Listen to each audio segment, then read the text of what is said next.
తెలంగాణ ప్రభుత్వ ఉద్యోగులకైతే గట్టి షాక్ ఇచ్చిందని చెప్పాలి. ఎందుకంటే ప్రభుత్వం ఉద్యోగుల విషయంలో తెలంగాణ ప్రభుత్వం తల్లిదండ్రులను గనక నిర్లక్ష్యం చేస్తే ఈ విషయంలో ప్రభుత్వం క్షమించేది లేదంటూ కూడా హెచ్చరికలు లాంటిది జారీ చేయడం అనేది జరిగింది. ఇప్పుడు ఆ విషయాలన్నీ ఇప్పుడు మనం ఒకసారి కంప్లీట్గా పరిశీలిద్దాం. అంతకంటే ముందైతే ఈ ఛానల్ని సబ్స్క్రైబ్ చేసుకొని లైక్ చేయండి. ఆ విషయాలన్నీ ఏమిటంటే తెలంగాణ ప్రభుత్వ ఉద్యోగుల కోసం ఒక కీలకమైన చట్టాన్ని తీసుకురావాలని ప్లానింగ్ అయితే చేస్తుంది. ఇప్పుడు ఈ చట్టం ముఖ్య ఉద్దేశం ఏమిటంటే తల్లిదండ్రులను చూసుకోవడం ప్రతి ఉద్యోగికి కూడా తన సొంత బాధ్యత అని గుర్తు చేసే విధంగా ఈ చట్టాన్ని తీసుకొచ్చేలాగా తెలంగాణ ప్రభుత్వం ఒక నిర్ణయాన్ని అయితే తీసుకోవడానికి జరిగింది. ఇప్పుడు ఎవరైనా ప్రభుత్వ ఉద్యోగి తన తల్లిదండ్రులని నిర్లక్ష్యం చేస్తే ఆ ఉద్యోగి జీతం నుండి 10% నుంచి 15% వరకు కట్ చేసి ఆ అమౌంట్ మొత్తాన్ని తల్లిదండ్రులకి ఇవ్వడానికైతే తెలంగాణ ప్రభుత్వం ప్లాన్ చేసే చట్టాన్ని అయితే తీసుకురావడం అనేది జరుగుతుంది. కోత చేసిన డబ్బులను నేరుగా తన తల్లిదండ్రుల బ్యాంక్ ఖాతాలో జమ చేసే విధానం గురించి కూడా ఇలా తీసుకొని ఇచ్చే కంటే డైరెక్ట్గా కోత చేసి వాళ్ళ తల్లిదండ్రుల అకౌంట్కి లింక్ చేసి డైరెక్ట్గా వాళ్ళ అకౌంట్కి వెళ్ళేలాగా కూడా ఈ ప్లానింగ్ అనేది జరుగుతుంది.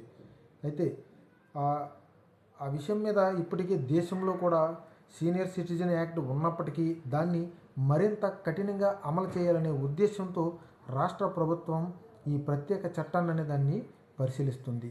అయితే దీని గురించి maintenance and welfare of parents and senior citizens act అనే ఒక యాక్ట్ ద్వారా ఇప్పటికే దేశంలో ఇది అమల్లో ఉంది.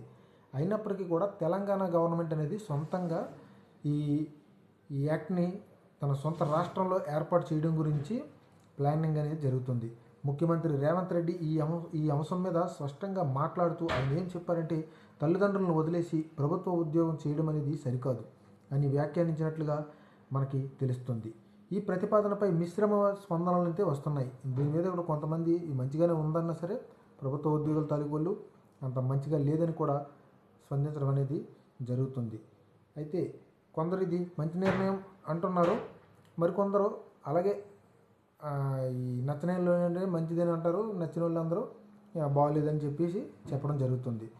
అయితే ఉద్యోగ సంఘాలు కూడా దీనిపై ఏ విధంగా స్పందిస్తున్నాయి అంటే ఇది చట్టం పూర్తిగా ఆమోదం పొందిందా అని అంటే ఇప్పటికీ ఇది కేవలం ప్రతిపాదన దిశలోనే ఉంది కాబట్టి ఈ ఉద్యోగ సంఘాలు కూడా దీని గురించి అంతగా ఏమీ ఎఫెక్ట్ అయితే పడలేదని మనం చెప్పొచ్చు. అయితే అసెంబ్లీలో చర్చల తర్వాతే తుది నిర్ణయం తీసుకునే అవకాశం ఉందని మనకైతే తెలుస్తుంది.